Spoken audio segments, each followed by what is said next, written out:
Existem dois tipos de homem, aqueles que trabalham muito e aqueles que trabalham de maneira inteligente. Ambos chegam no mesmo resultado, apenas um tem qualidade de vida.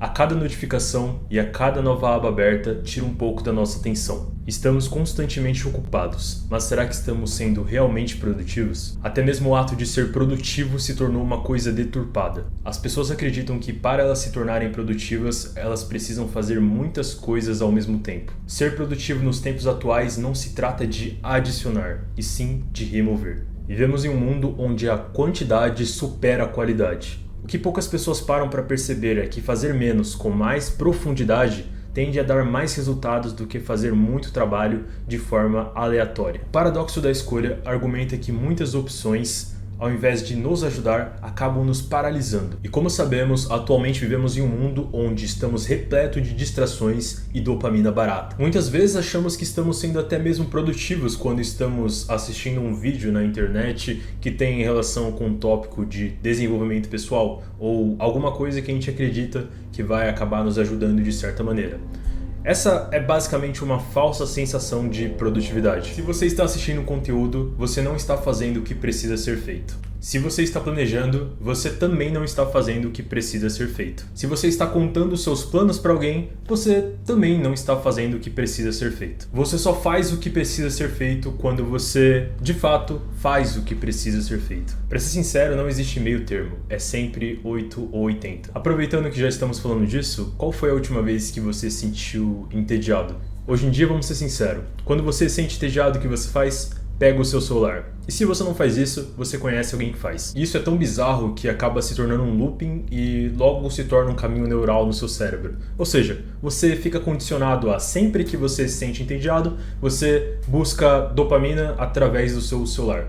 E basicamente você acaba criando um vício. Recentemente, a neurociência vem investigando que ficar entediado é literalmente a melhor coisa que você pode fazer para a saúde mental e para ter foco. Parece completamente contra-intuitivo, afinal você vai estar entediado, mas não, é completamente funcional e já existem evidências para isso. E isso tem completa relação com o que eu falei anteriormente. O segredo está em reduzir. Para algumas pessoas, o que eu falo pode parecer contraditório, mas o que elas não percebem é que o ato de remover é literalmente o que faz você conseguir adicionar. Um exemplo prático para isso seria basicamente os nossos hábitos. Analisando meu passado, eu me pegava preso tentando adicionar novos hábitos na minha rotina. Eu de fato tentava adicionar os hábitos, mas eu sempre falhava. E eu nunca encontrava a razão principal. Eu sempre achava que, eu não estava indo bem ou eu literalmente estava com preguiça.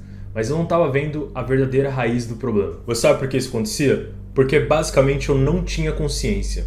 Sim, eu não tinha consciência dos meus hábitos. Eu não estava presente e prestando atenção na minha vida. Se eu tivesse realmente presente, se eu realmente estivesse prestando atenção, eu já teria solucionado o problema de primeira, coisa que definitivamente eu não estava fazendo.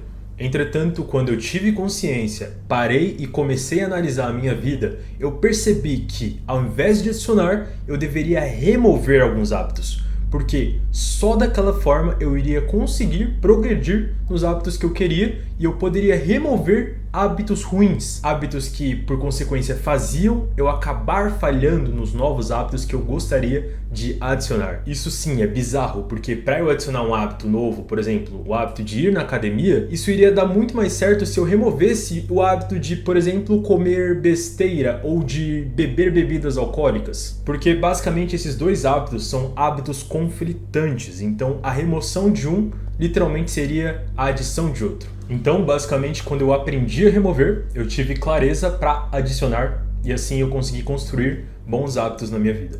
Minha jornada foi como limpar um quarto cheio de bagunça. Antes eu tentava adicionar novos móveis sem perceber que o espaço já estava entulhado. Foi só quando eu comecei a tirar as coisas inúteis que pude ver o que realmente precisava. Ao limpar o desnecessário, encontrei espaço para hábitos que realmente importavam. Ao reduzir nossas escolhas, nós ganhamos clareza e assim fica muito mais fácil de seguir com o nosso propósito. Então, sempre que eu tenho que fazer uma coisa altamente complexa, eu divido esse trabalho em pequenas tarefas. Sim, eu vou quebrando uma tarefa grande em diversos pedacinhos. Isso ajuda a literalmente me dar mais energia, me dar mais clareza, me dar mais foco e assim eu consigo produzir mais. Porque eu tiro aquela névoa de, poxa, eu preciso finalizar esse trabalho gigantesco, e basicamente eu começo a pensar que eu só preciso concluir pequenas tarefas que basicamente eu vou chegar no meu objetivo final. O ato de remover acaba literalmente me proporcionando mais inteligência e mais clareza mental. E assim eu consigo concluir grandes objetivos, literalmente dividindo eles em pequenas tarefas. Além disso, adicionar o hábito da remoção lhe trará diversas vantagens. O principal, na minha visão, é literalmente na criatividade. Sim, quando você tem menos coisas, a sua mente literalmente consegue vagar com soluções que antes você não conseguia ver. O principal mecanismo na redução é literalmente a calma. Quando você reduz, você tem mais calma. Você consegue analisar as coisas com maior clareza, com maior tranquilidade. Por consequência, sua mente não vai ficar remoendo pensamentos negativos. Muito pelo contrário, na realidade a sua mente ela vai ficar mais criativa, mais assertiva, pois você basicamente reduziu aquele monte de informação que antes atrapalhava o seu progresso e basicamente simplificou não só a sua vida, como também os seus pensamentos. Tudo que eu falei aqui remete a uma única coisa, a consciência. Sim, você, nesse exato momento, pode atingir diversos níveis elevados de consciência. Isso daqui não é um papo místico e também não é um papo psicodélico ou qualquer coisa do gênero. O que eu quero dizer é que, com simples hábitos de remoção, com um simples hábito de análise, você consegue expandir a sua consciência e obter melhores resultados a partir disso. E como eu disse, não tem nada de especial e muito menos místico nisso. Na realidade, isso é algo que sempre esteve dentro de você.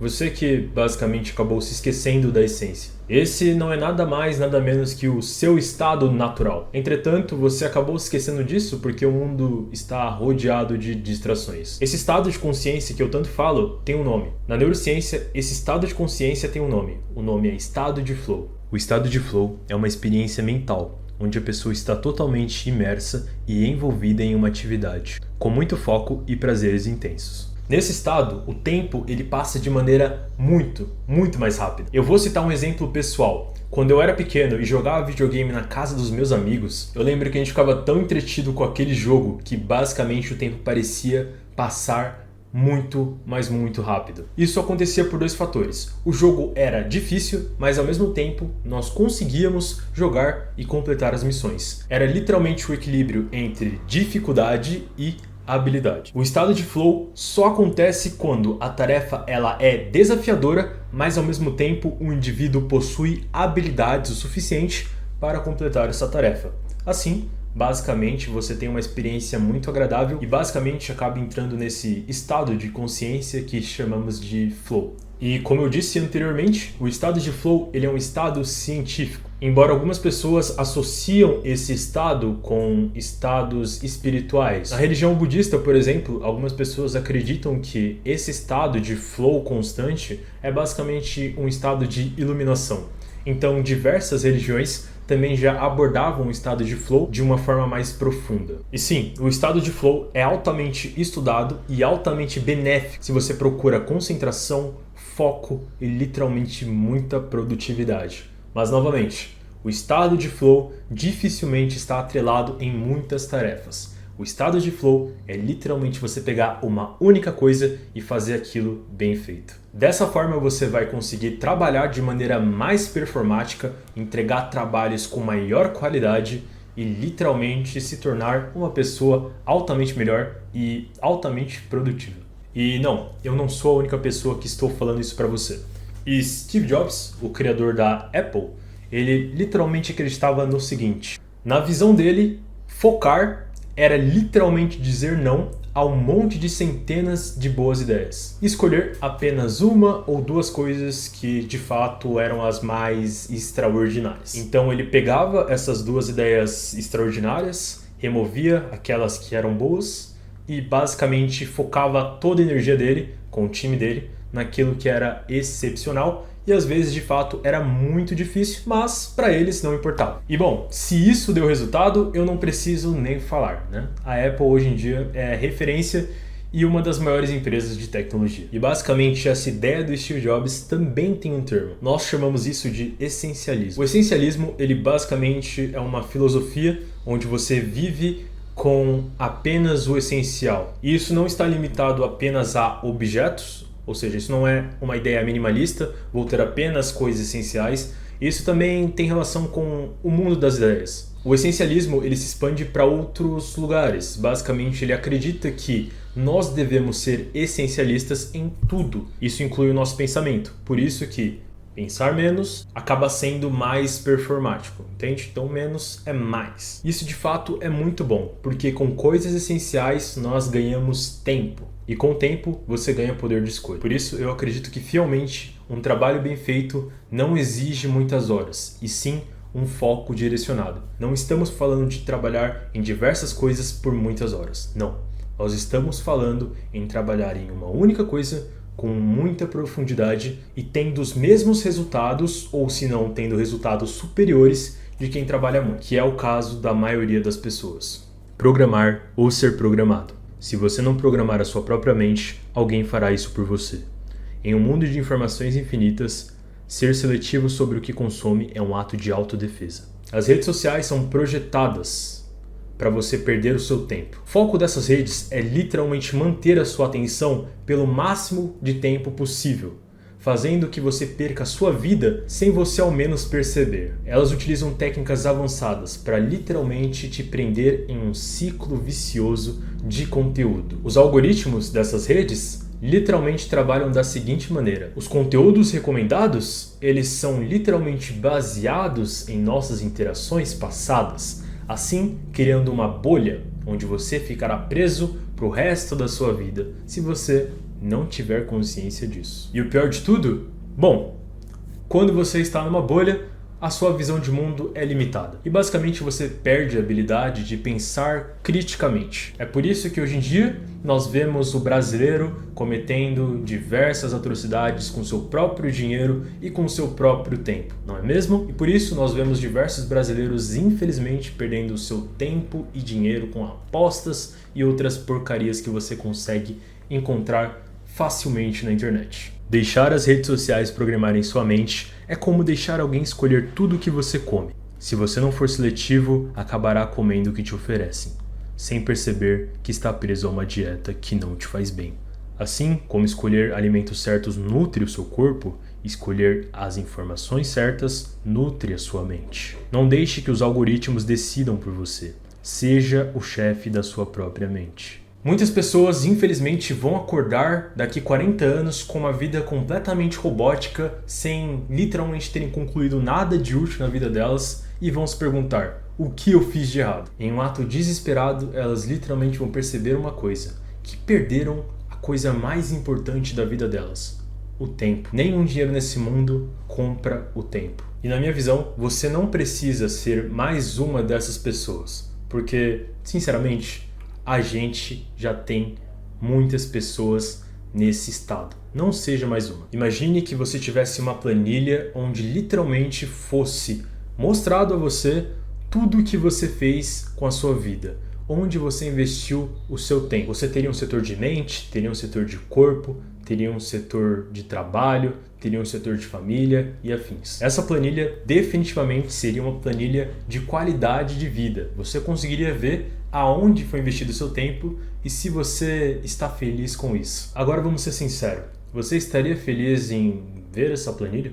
Agora vamos explorar como nós podemos literalmente ganhar esse jogo. Reduza o zoom e ganhe perspectiva. A ideia aqui é basicamente você pensar em um futuro ideal. Você já fez isso? Se sim, qual foi a última vez? Tá fazendo com frequência?